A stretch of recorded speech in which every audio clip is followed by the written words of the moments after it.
Okay, so I think we can all agree Call of Duty Black Ops 2 was, and still is, one of the best games to have ever been made, not only in the franchise series, but possibly of all time, with it being the first game of its time to do $500 million in sales in just the first 24 hours, amassing $1 billion in the first 15 days. Many had realized the hype that was made of it was not just talk anymore. Despite there being bumps in the road, internal leaks, game-breaking glitches, and a lawsuit, nothing could really deter the game and its player pool from taking their eyes off the screen. How did Black Ops 2 grow to be such a good game anyway? Or is it just our nostalgic value placing this game above all the rest?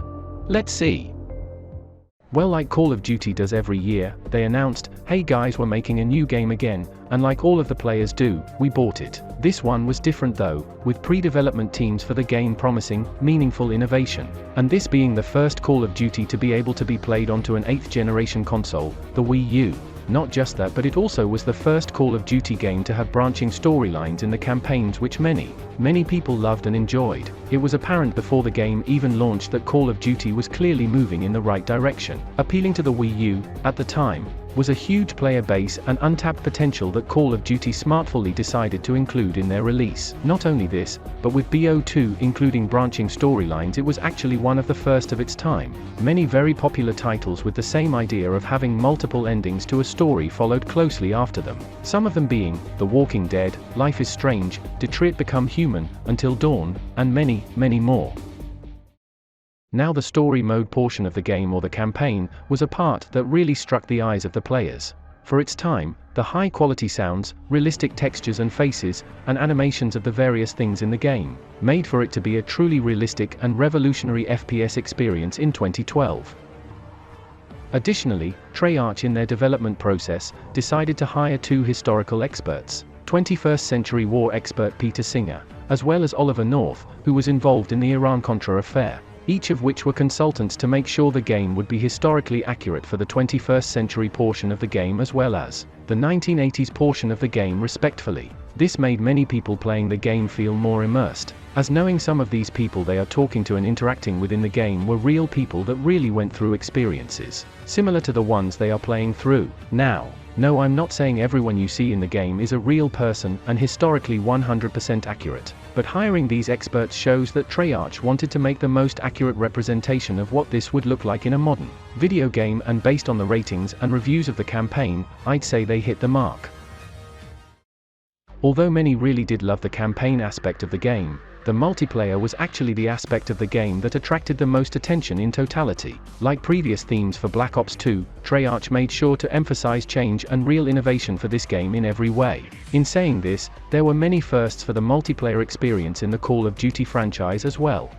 This was the first Call of Duty to introduce the Pick 10 system within the Create a Class menu, which, although short-lived, sparked a revolution within the gaming sphere in multiplayer. With everyone being able to have 10 allocated slots in a class, the players had the most customizable and flexible experience they would have had up to that point. The 10 allocated slots could have been used for gun attachments, perks, grenades, and a mixture of the 3.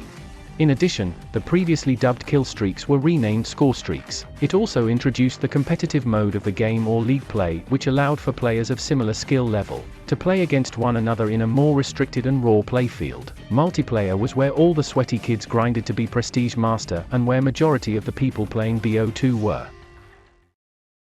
Now, personally, the zombies experience was what really made me spend each and every day on Black Ops 2.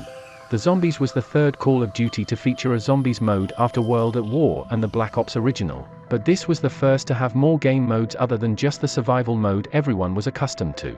Contrary to other zombies experiences in past games, Zombies in BO2 was running on the game's multiplayer engine, which allowed for a deeper community experience for the player pool as a whole. It also introduced Grief, the new 8-player co-op experience featuring 2 teams of 4 players competing to survive. We all know about the Easter egg side quests, which are periodically throughout each Zombies map in order to progress the story, and for the more avid Call of Duty players and lovers, Zombies was publicly accepted and loved as a successor to the Black Ops 1 Zombies. Even looking back today, I don't know if it is the nostalgic factor, but I can't remember many times in my gaming years that were more fun than chasing round 100 with a group of friends in town. Although this game in its entirety came as a huge success and was rated incredibly well by the general public, There were actually times where the game received backlash in a more public manner. The more notable backlash that this game traversed was the lawsuit from Manuel Noriega. You see, Noriega, the former military leader of Panama, felt that throughout the campaign story, he was misrepresented and that his appearance in the game actually caused damage by portraying him as a bad guy.